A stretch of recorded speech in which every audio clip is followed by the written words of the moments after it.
Toutes les nations, les disciples, les baptisant au nom du Père, du Fils et du Saint-Esprit. Alors Jésus-Christ nous donne un mandat. Nous qui sommes croyants, nous qui sommes chrétiens, allez pour aller annoncer la bonne nouvelle.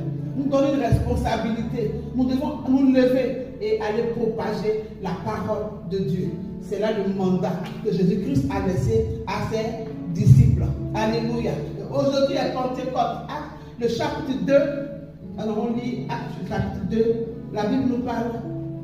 On va lire Acte chapitre 2. Je lis le passage. Ensemble, dans le même lieu.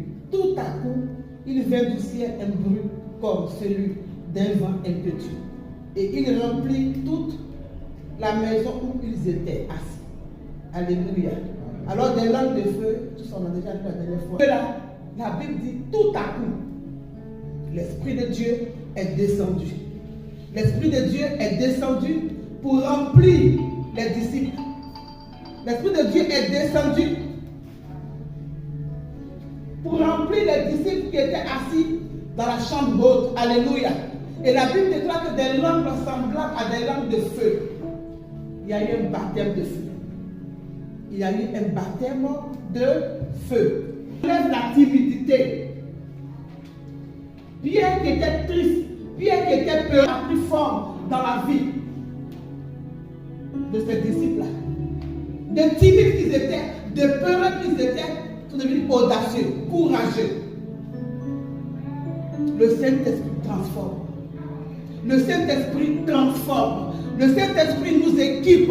Le Saint-Esprit nous donne l'audace de parler de lui. Dans mon introduction, je disais que le Saint-Esprit, cette personne de la Trinité-là, je l'aime. Parce qu'elle me donne la force de parler de lui. Bien aimé, avant, j'étais très timide. Je ne peux même pas parler devant 2 ou 3 personnes. Il a donné un plus à ma vie. Il a ôté la timidité. Il a enlevé la peur. Il a enlevé la honte. Alléluia. Quand la Bible déclare que l'esprit que je vous ai donné, ce n'est pas un esprit de timidité, mais un esprit de force.